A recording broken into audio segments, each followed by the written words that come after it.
Hello, and welcome to the UK Gamers Podcast. Well, this is a follow-on from my previous episode about the OGL drama.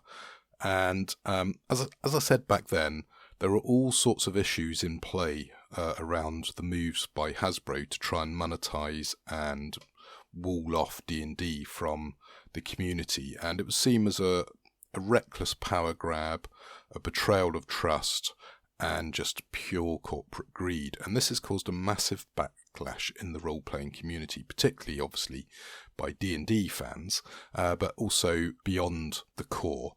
And Paizo raised the flag with Kobold Press. We've got the Orc license and Black Flag, and over 1,000 publishers and individuals have already signed up to take a great deal of interest in the Orc license. Now, this started to impact Hasbro quite severely, with people unsubscribing from DnD Beyond, a boycott the movie movement, as I say, third parties just dropping all support for 5th edition and saying they'll never come back, and all sorts of fun and games. So much so, for example, that Paizo sold out 8 months of supplies in 2 weeks. So that's how big a pendulum swift there's been. Now, I have seen some mutterings by the community that they weren't bothered or they didn't care because they didn't play D&D, but I think those individuals are missing the point of the ramifications of what Hasbro were trying to do.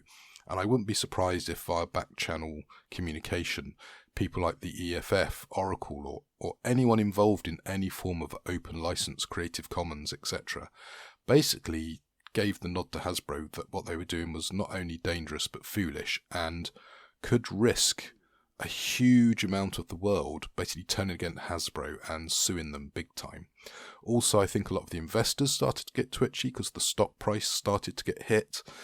Paramount, no doubt, also got very alarmed when pretty much everything they posted about the movie was hit with a shame I can't go watch it because of the OGL drama. So we ended up with D&D Beyond having this survey that everyone was very cynical about, particularly because of some of the sort of Weasley wording that seemed to be going out with some of the communications. But obviously something has been happening because D&D Beyond announced some statistics which were pretty shockingly apparent, that just how much anger and reputational damage had occurred. And so they said, well, our solution is we will keep OGL 1A as is, so please publish 5th edition under OGL 1A, or if you prefer, here's a version of the SRD under Creative Commons, so CC BY, and I believe it was version 4. And this has caused a bit of a kerfuffle, because this seems to be a real big climb down from their previous position. And yeah, we can now publish stuff for D&D under CC BY, which is a great win for the community, although we do still need to be a bit vigilant. So yeah, things have moved really fast, and at the moment it feels quite positive. I'm sure there will be some cynics and there will be some potential issues we do need to keep an eye on, but at the moment things are looking good. So there you go. I think that's it for now. Obviously, if anything dramatic happens, I might come back to this subject. But I think we can close the door, but as I say, keep vigilance for any corporate shenanigans. I do notice the attribution text for the SRD, rather than tells you, oh, you know, this uses SRD 5.1, it links you to a web page where they then have some verbiage, so it's going to be interesting to see what the legal beagles make of all that. But anyway, as I say, I think we'll close the door on that and move on. So I'm just going to sign off now with a little sort of interview I had regarding the Raspy Raven Discord, and in particular a little segment about a game I'm running for the Western season. Hey Rob, so tell us all about the Dog Sanction.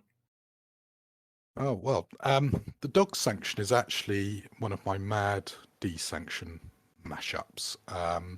Way back in the day, Vincent Baker produced Dogs in the Vineyard. It's got some very interesting mechanics and a very weird sort of Mormon troubleshooting cowboy theme. So I've combined elements, it's not a 100% copy, but elements of that sort of setting. So if you think about it, with D Sanction, your agent's sent out by D to investigate things that threaten the realm. So you can see how that might map across to Dogs in the Vineyard.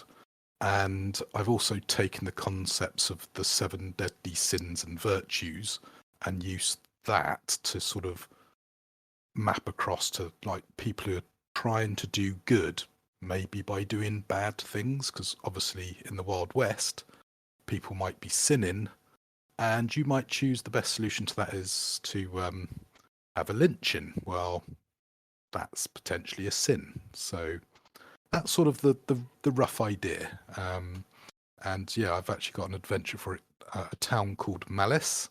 And obviously, you're dispatched by the temple to go and see what's gone wrong over in this former colony, which is on the, I think it's the Oklahoma Trail, and to try and, rescue the flock. And you have any means of sanctioning available to you to deal with that. It could be talking, it could be arresting, it could be evicting people from the community, or you might decide, hey, I've got this big gun strapped to my thigh. Maybe that's the best solution to the problem.